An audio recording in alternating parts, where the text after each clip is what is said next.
जय हिंद दोस्तों, आज साल का आखिरी दिन है और डिफेंस अपडेट में आज बात साल 2021 की करेंगे, जो भारतीय सेना के लिए मिला जुला रहा। भारत ने जहां सीडीएस बिपिन रावत जैसे अधिकारी को खोया, तो वहीं भारतीय सेना में कई हथियार भी शामिल हुए। लेकिन बात थोड़ा सा हटकर की जाएगी। बात उन सवालों की जाएगी जिनका जवाब भारतीय सेना को 2021 में नहीं मिला। भारतीय सेनाओं के लिए सबसे बड़ा झटका साल के अंत में लगा, यानी कि 8 दिसंबर को, जब सीडीएस बिपिन रावत का हेलीकॉप्टर तमिलनाडु में क्रैश हो गया और उनके साथ 14 लोग शहीद हो गए। उनका अचानक से ऐसे जाना किसी सदमे से कम नहीं था और ये तीनों सेनाओं के लिए एक बड़ा झटका था। सीडीएस रावत तीनों सेनाओं को एक छतरी के नीचे लाने में लगे हुए थे। उनके दिमाग में सेनाओं को लेकर कई प्लान थे। भारतीय सेना के लिए थिएटर कमांड बनाना हो, इंटीग्रेटेड बैटल ग्रुप का बनाना हो, या फिर रूस और अमेरिका के साथ रिश्तों में सामंजस्य बराबर रखना हो, ये सब वो कर रहे थे। वे उनके शहीद होने के बाद उनकी अंतिम यात्रा निकाली गई, जिसमें बिना बुलाए हजारों की संख्या में लोग शामिल हुए। इतना प्यार तो भारत के नेताओं को भी नहीं मिलता। सीडीएस रावत अपने बयानों के लिए और बिना लाग लपेट के बातों को कहने के लिए जाने जाते थे, लेकिन इतने बड़े वीआईपी को लेकर जा रहा हेलीकॉप्टर कैसे हादसे का शिकार हो गया? सवाल, क्या कोई तकनीकी फॉल्ट था या मानवीय फॉल्ट था या किसी साजिश का शिकार हुए बिपिन रावत? हादसा किसी के साथ भी हो सकता है, मगर जब सफर करने वाला इंसान इतना बड़ा अधिकारी हो तो हादसों की गुंजाइश ना के बराबर होती है। अभी रिपोर्ट का इंतजार किया जा रहा है, क्योंकि कोर्ट ऑफ इंक्वायरी चल रही है और उसी का पूरा देश इंतजार कर रहा है, ताकि पता चल सके कि हादसा कैसे हुआ।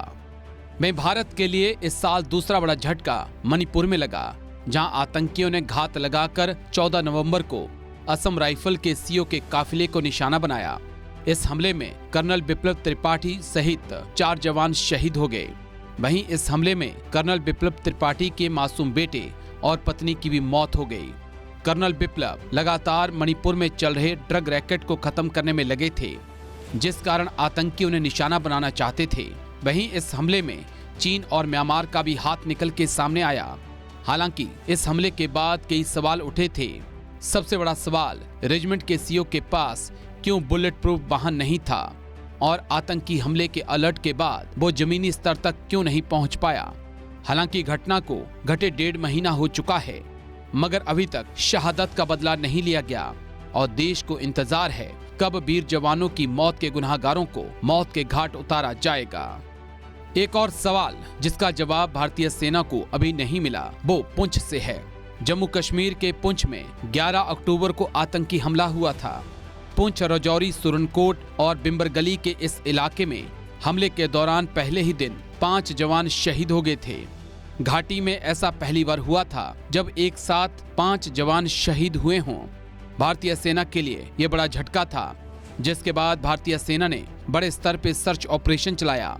मगर यहाँ पर सेना को एक और झटका लगा, जब जंगल में छिपे आतंकियों ने हमला कर दिया, जिसमें एक जेसीओ सहित 3 जवान शहीद हो गए।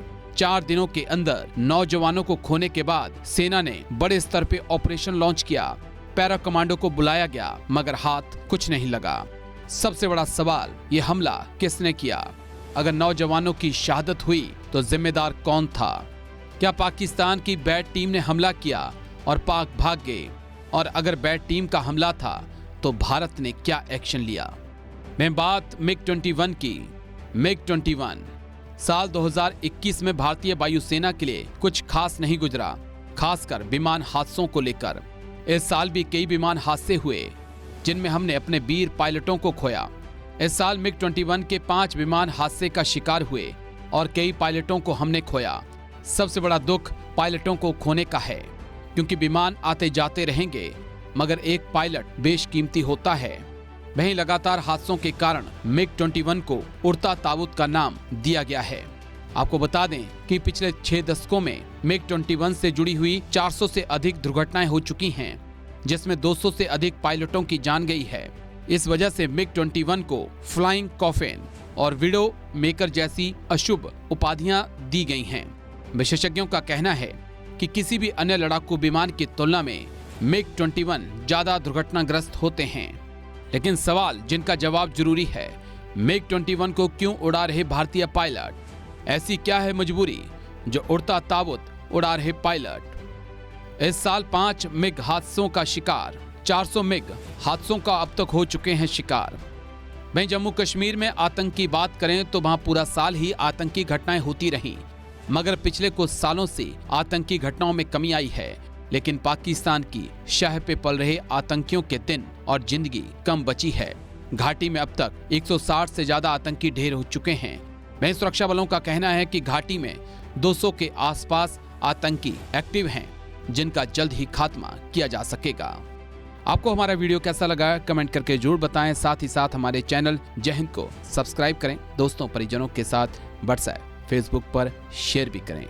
हमारी एक छोटी सी कोशिश को आपके बड़े सहयोग की जरूरत है।